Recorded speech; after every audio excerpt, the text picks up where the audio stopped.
We are live now.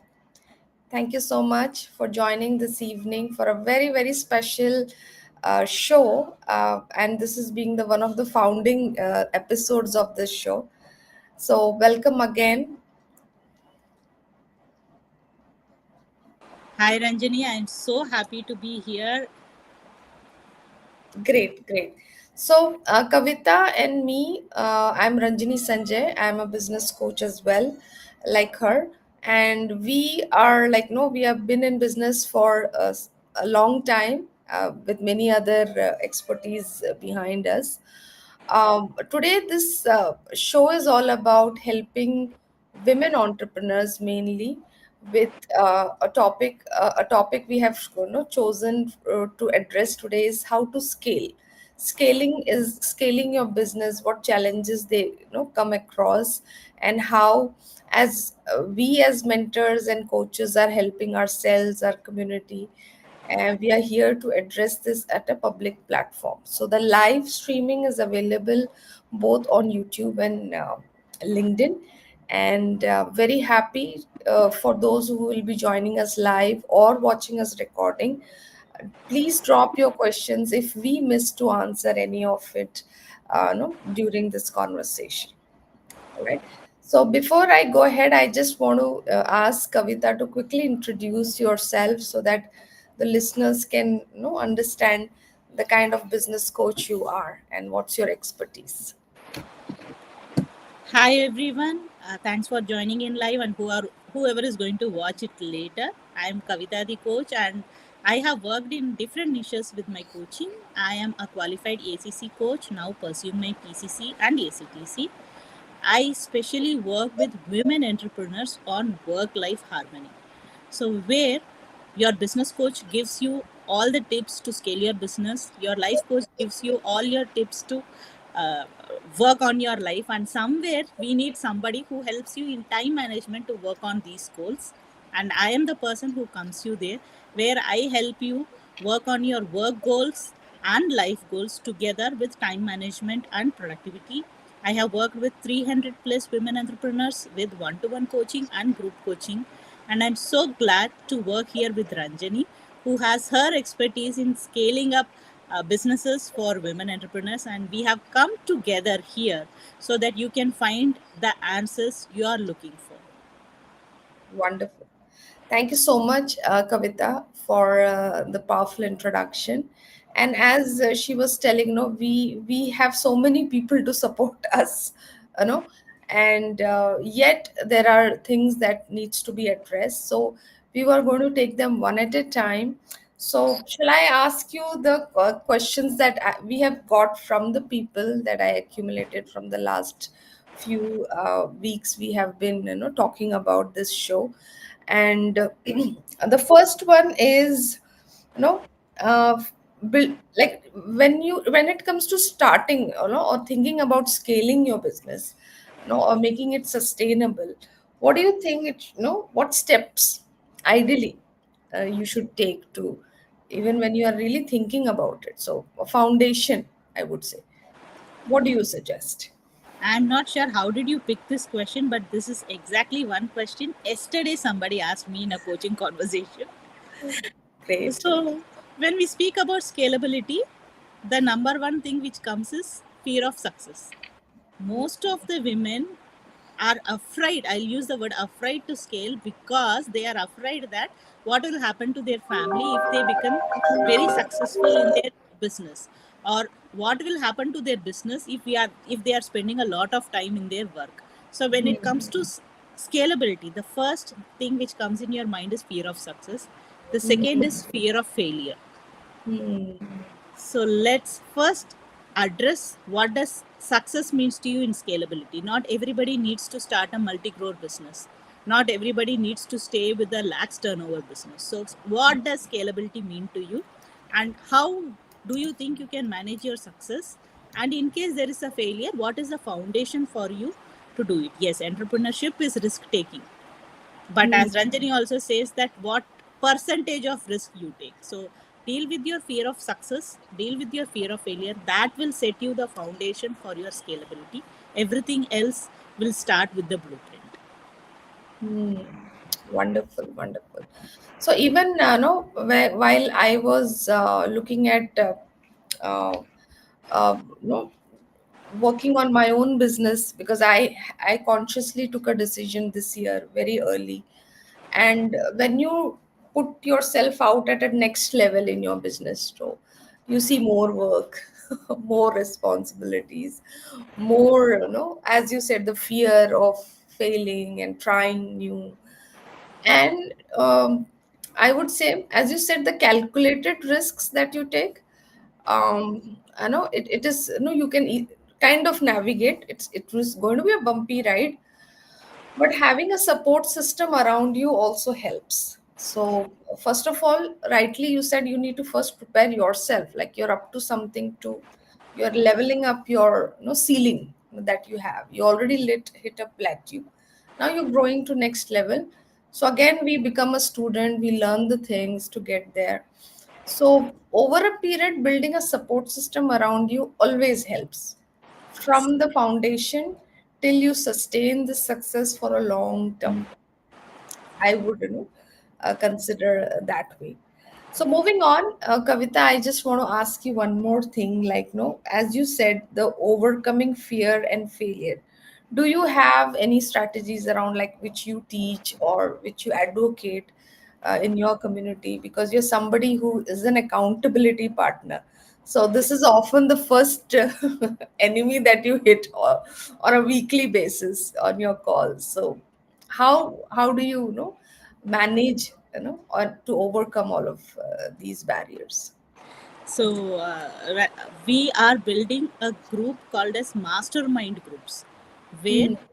we women entrepreneurs we come together. Yes, Tony Robbins says that if your why is big, it will pull you towards it. But as women, daily we are torn between so many things that keeping focus on one thing with multiple things is challenging. So, Hmm. as you told, the support system is important. So, we are creating mastermind groups or accountability partner groups where Hmm. you're not accountable to one person, but you're accountable to a group of five people. And Hmm. you have a coach. So, you all come together, speak about your weekly goals, speak about your monthly goals, and check each other. How is the progress? And if there is a challenge, then you also speak about it. Hmm. I quote this example with my accountability groups a lot. Hmm. Even in our caveman days, men used to go hunt, come back, and relax. Women were gatherers. The one thing we do is after we gather the resources with whatever we had nearby, taking care of the children, we used to sit and talk. For us, if we sit and talk, half the problem is already gone. We are Wow. intelligent, we can take care of our own issues. We just need somebody to speak. So Hmm. I Very think nice. Very good example that you gave. And no, even if we have to look at the households we have, no, the neighborhoods we have, though we call it as a mastermind in our coaching circuit, but we have our neighborhoods. I can clearly visualize, right now in my apartment there is a small group of elder people sitting together, the hmm, younger ones, and a little in between the teens will be moving around. So, as a group, when we sit together, sit on a table, I think this, and it really helps uh, to really, as you said, 50% is sorted as you sit with a group. So that's why a community and the support system and somebody as a guiding force, really helps in, I have a question for you, Ranjani, because I have also collected a few questions. sure, So sure. can I ask that question? Yeah, yeah, absolutely. Go ahead. Yeah. So I come up with this question a lot, that how do I, because most of the women entrepreneurs, once you scale up a little bit, you hire one or two people at least as a team, it grows more. So how do Mhm. you manage the operations? How do you manage the chemistry with the teams? Do you have any light to throw on that, please? Yeah. So this is a very interesting question, because even I have a team right now for my, the business that I run. Plus, when I was in my school business earlier, I was running multiple centers. So I used to have multiple teams to manage. So we would have a center manager. So I would just connect with the manager and then manage the multiple centers. So having a great team and managing them. So somewhere, I would say, having the right people with you is the first thing to look at, because if you have a wrong person in your system, then it really creates more chaos than anything else. So having hiring, I would say the hiring system that you have is something that like I would say I was blessed with both the all the team members I have. Like I Mm-hmm. never had any complaints, like and I'm always available to give them a catch up call. So I remember like having started the business in a year or two. I was, in fact, the second year, my husband went into rheumatoid arthritis. So he was completely bedridden at a point. And I was not able to go to the centers physically, because it's a school and there are daily issues happening, daily things happening. I won't say issues, matters that you need to, as a owner, you have to look at the sales, marketing, operations, and so many things, the children and parents. And I really found myself like I was wanted to put myself my time to therapeutically cure my husband. I need to put with his oil massages and all of that. And so in that moment I realized that I need a team to support, because I can't give up on this. And that's where I think I built that resilience to hand over my responsibilities to other people to completely own it and do it. So the second criteria I would be like giving them the ownership, making it accountable for them, is the second thing I would say. So it's not like I keep micromanaging things. I give them the ownership of whatever they have. They get to take the complete credit of what they create. And I think that is still working for me. Though I have switched the business online, my team is sitting somewhere and they still keep doing what they do. And no, I'm still have my peace of mind. Like things are happening the way I want, and it's completely aligned to what I expect from them. I think these are the two things that we must, as a beginner, I would say, if you're building a team, these are two things that has worked for me. And I think no, and then there are many other ways to um, many other strategic ways to grow and build this team, but this is fundamental. I Mm-hmm. would say it's the same with our family also. When our kids are growing up, when we give them accountability and ownership, it's easier to even manage your family, where dinner has to be served, breakfast to pick up drop has to be managed. And this is the same strategy here also. Yeah, I hope it answers your question. I would like to pause and appreciate the way you had given your resilient story in such a beautiful way, with managing your team, having some challenges in home place, and with children going on. So hats off to you, and thanks for sharing this story Yeah. to whoever is Thank you. watching. So your question actually reminded the day when I decided to have a team, and no, it was not no more a solo person. It was, and that I would say, the challenge gave me a breakthrough. That today I can sit at home and have multiple companies being run.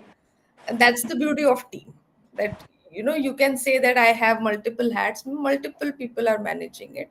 There are some centers where I don't even go, but I still, my value system and my creativity is followed there as a owner of it. So that's a no, you need to be at peace whatever you are owning. Your peace of mind is the gold that you have. So having a team that can give you that privilege is actually beautiful. Even I would say with kids also.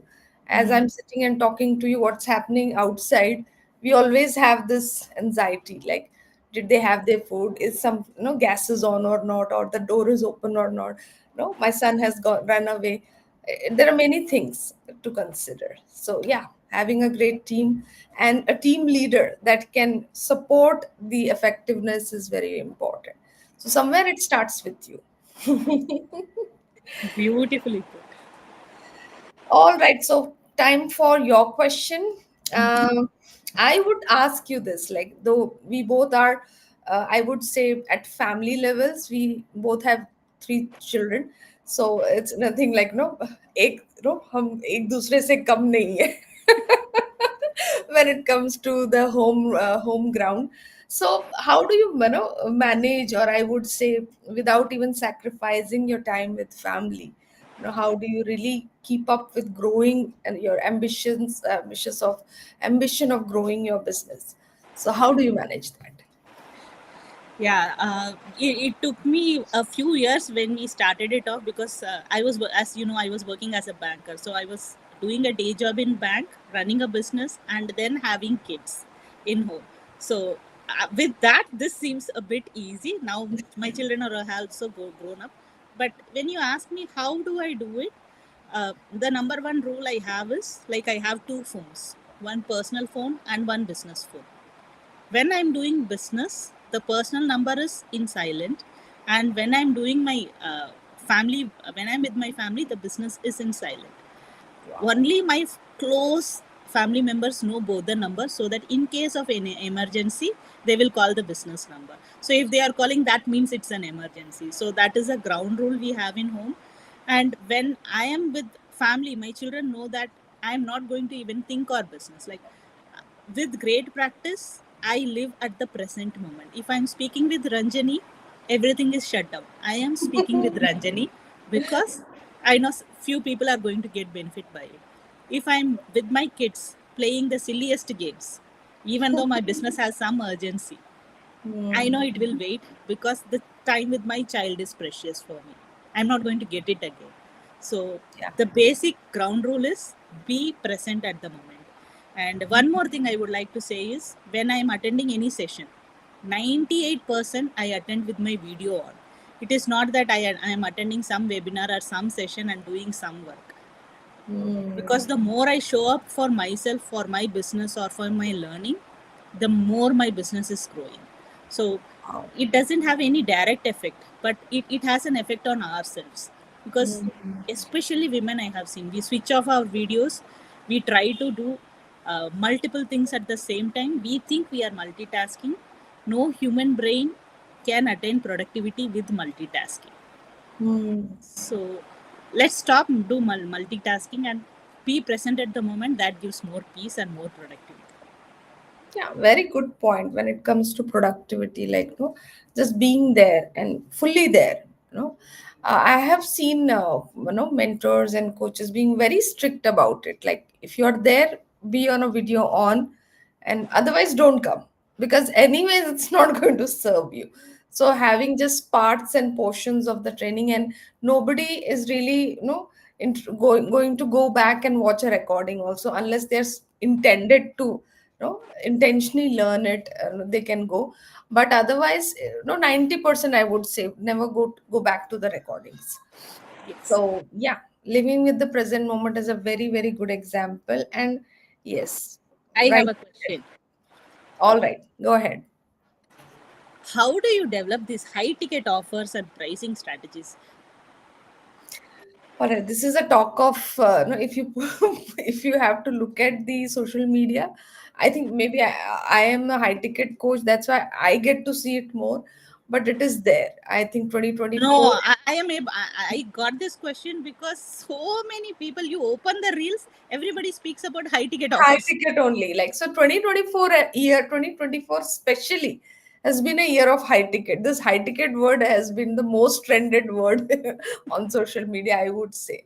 So yes, it is catchy. Like I think I caught this bug very early this year of high ticket. Like maybe last December. This time I made a conscious decision to go high ticket, and the first thing I did was to have a high ticket, buy a high ticket program for myself. So, generally we feel great to say that I'm a high ticket coach. So as we often tell in our coaching program, everything starts with you. So first you need to be a high ticket, buyer to become a coach. So a mentee to become a coach. So that's the first thing I did consciously, transactionally, so that the vibe inside me itself, like it's you don't see it, but it just happens within you. So once you own a high ticket program, you've been there, you've been through the a very huge investment that you make, a very high commitment to the program, and the kind of information that is given to you, uh, consuming all of that, and no learning and implementing, it's a long ride. It's like taking another PhD. No, when you say PhD, it's like, oh my God, 4 years, so much of work. No, it's like that. So it's that. And I think I have this is what it takes to build one product also. So once you get into that zone, then you realize what is this high ticket world, which everything, not just the price, the value that you provide, the effort that you need, the discipline that you need to implement and get a result, because there's a lot of money at stake, a lot of time and effort at stake, and not just you, many other people are also working on you, right? And it is not just one coach, there will be a huge team of people behind you. I get used to get messages, your Instagram today's, they will put a screenshot, this is not good, go and change it. So I would have I had three people behind me. I was like, this was tax. And then you become a system or a coach or a mentor who creates a system that works for others in a, and it delivers a high value for them also.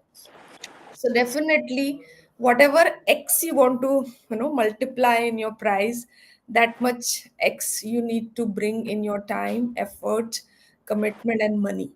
And that will build a very high ticket and high delivery product and service.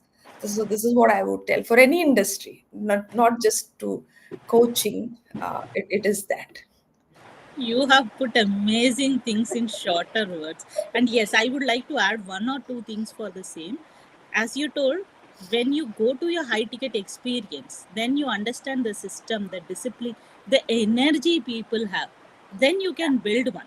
If you don't, say, I feel that as entrepreneurs, as women entrepreneurs, if you're not willing to put money on yourself, how do you think others are going to put money on you for whatever your expertise? So Yes, yes. first, you are your own client. So first, put money on yourself, and then you will see. I'm not saying you need to burn money, but once you Hmm. put the money, that is the least thing. Then you have to put time, commitment, energy. The whole family changes. Yes. So And you yes, need. as you rightly said, no, this is very important. And I learned this in the high ticket program only. Only people who are really serious about their dreams, very seriously committed, will go for a high ticket. So if somebody comes into your high ticket program, it's an acknowledgement that they're serious about this and they want to make this work. It's not about what you're going to give and whether how do you look and how do you offer. It's more about they being serious about their dreams. And that seriousness is brought to the table. So, and that's the energy. And it's great to work with people who are really, really committed and serious about it, and go-getters, I would say. Yes. Yeah. So I think I have one more question for you, and this is something recently has become my favorite, and I picked it up because you were the right person to really highlight on this. So procrastination, and I think we talked about productivity just in the beginning, but yes, procrastination is something that kills a lot of actions. So how do you help your community or your clients, and what is your strategy around overcoming this? I love this question because the more we discuss, the more it comes up in different ways. So I will give the shortest thing. We, especially women, we label ourselves as lazy, Hmm. procrastinator, don't have time, I am Hmm. not putting enough efforts. Like we blame for everything. Whatever happens, we Hmm. blame us for everything. So first thing, if you are, let us take one example. Whoever is listening, think of that example in your head, that what is that one particular thing you are procrastinating. Ranjani, if you are willing, we just have 5 minutes. Can we do a live example on how we deal with procrastination? Yes, yes, yes, yes, of Oh, course. you're in for the game. Yeah, Fantastic. yeah. So tell me one thing you think you are procrastinating. Going for a walk every day. It doesn't happen as I should be doing. No, it's an area where I procrastinate. I can easily say that. Okay. Thank you for giving that example. So let me take that example, and I'm not going to ask more questions to Ranjani about it, but let us go with some blind Yeah. assumptions. So let us think that Ranjani wants to go for a walk daily, as most of us who are listening to this. So what happens?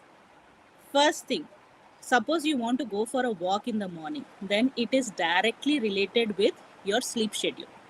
Hmm. If it is your sleep schedule, then we all want to become members of the 5 a.m. club. And we think that we have to get up morning 5, do meditation, journaling, gratitude, everything, and go for a walk. Then our day is ideal. Hmm. I recently did a webinar where there is a TEDx talk also, which is called as sleep chronotypes. So Hmm. out of the 100% of population, not even 25% or people can get up early mornings. They are not only 25% of the population is active in the mornings. So Yes. if your sleep chronotype is where your body becomes active after 8 p.m., that is bare. If it becomes late, lion are the people who get up in the morning. We Okay, have let me look lions. at Yeah. You can watch the TEDx talk also. You can just type sleep Oh, chronotypes and in YouTube okay. it comes. I'm sorry, I Okay. forgot the author's name, the speaker's name. Okay. It's called sleep chronotypes. So, Sleep lion, chronotypes. Okay. yes, lion, bear, dolphin. One more thing also I forgot. This happens in life. When you want to say, you forget the main thing. Yeah. So the No. point is, we are all different. So Hmm. each person's, especially women, need more sleep. But practically, women sleep less in home, less Yes. than the kids and the men. So if your body type is where it gets waken up, or it feels the productivity time is after 7 or 8 a.m., and you are scheduling your walking time in the early mornings, it is not going to work, because you're pushing your body against your body type. So Yeah. first you have to find your productive time. So Hmm. what is your productive time? Go watch that sleep chronotypes video, find out what Okay. is your productive time. All Then right. in my website kavithathecoach.com, I give a free productivity tracker for all the females. How do you Wonderful. track your productivity? It is with your main four M's in your life. What is the four M's in a female's life? Her first menstrual, marriage, motherhood, and menopause. Hmm. Every M is going to affect your productivity. So you have to keep that. Okay. Next is your period cycle. From week 1 to week 28, women's body is with the moon. So your Hmm. body is going to react for each week different types with the hormones. So Hmm. if you are trying to start your walking in week 3 or week 4, where your productivity is not helping you, you Hmm. are setting up yourself for failure. So if you are going to start a new activity, you start in week 1 or week 2. So Hmm. when we just think it is walking, no, it is with your sleep. It is when you're, suppose if you're sleeping in the same bedroom with your kids and in your partner, usually if you're a light sleeper, everybody should sleep so that you start getting your Yeah. sleep. If you are heavy, then fine. So it is also connected with the people who are People sleeping in in your your same sleep. room. So when for a women sleep, for productivity, for procrastination, all these things are interconnected. Wow. So I would say that don't label yourself as lazy. Don't label yourself as a procrastinator. Dig deep. Dig deep. Every layer. Question yourself. Find scientific research about your own body, and then set up yourself for success with your productivity cycle. Then nobody is going to stop you from starting your walks.